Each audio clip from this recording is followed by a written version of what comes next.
Welcome back. Well, as the summer comes to an end, many parents might be just a wee bit concerned about their kids' sleep habits. No school means staying up late and sleeping in longer. Joining us today is Dr. Sethi, Sanford pediatric sleep specialist. Thank you so much for coming in today. Earlier we talked, Chris said he's already kind of been working with his daughter to get her back on a sleep schedule. I admitted, I haven't started yet.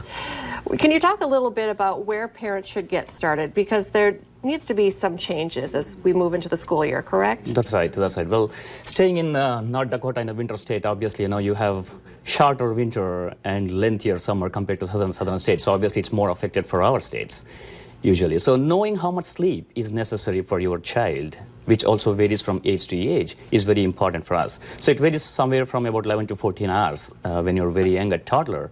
And it goes up to about 8 to 9 hours when you're a teen. So even for teens, you need to have a little higher sleep compared to adults. So during the summer, obviously, because the sun is out there for a longer time, so parents are more relaxed for their kids. They're not very strict because there's no school next day morning. So obviously, they tend to go to bed later and later.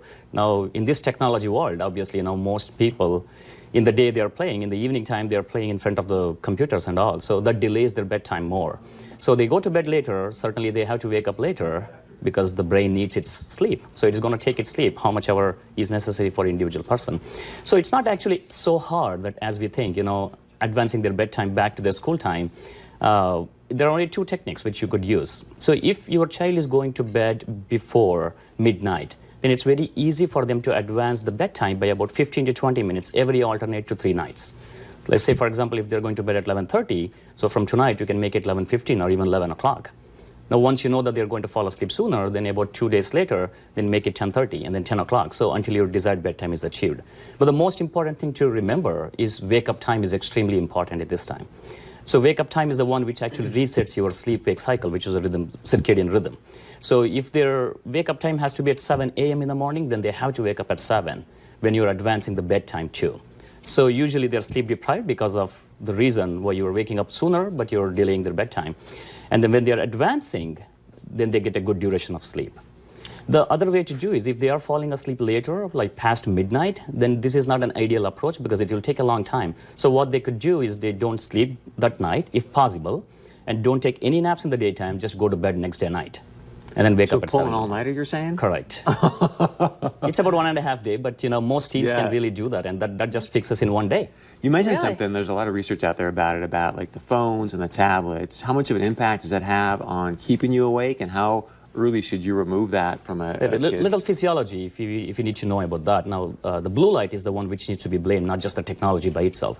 But all screen, including a small Fitbit screen to about 85-inch television or whatever screen you can imagine, they all have an impact directly on a sleep chemical called melatonin.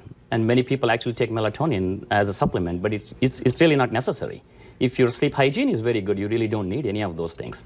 So technology by itself is not going to do anything except for stimulating your brain, but it's a blue light which is emitted from the technology is the problem. But that's what I'm saying. So when I have that blue light hit me, do I need a 2-hour lapse to get myself ready for bed, an hour lapse? Or? At least 1 hour. Okay.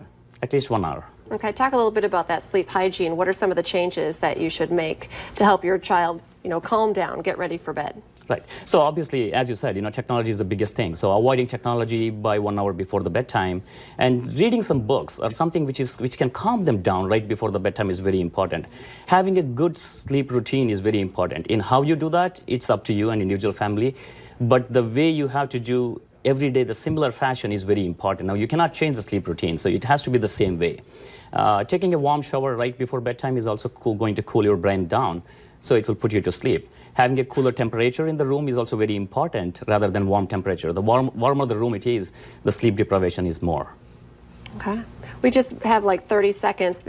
Sleep is so important, whether it's the leading into the new school year or in the middle of the school year. If your child is having problems getting to sleep or super tired, is this something you should talk to your provider about? That's right.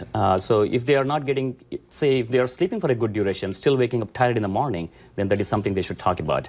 If they are sleeping less duration of time and they can fix on their own self, then it's not a big deal. But if they're not able to, if they're not able to fall asleep, then certainly you have to talk to your provider. Okay. And anytime you're waking up tired in the morning, irrespective of what duration of sleep you're getting, or excessive sleepiness too, is something you should definitely talk to your provider. Dr. Sethi, thank you for coming in today. Good stuff. Great topic. Thanks for having me here.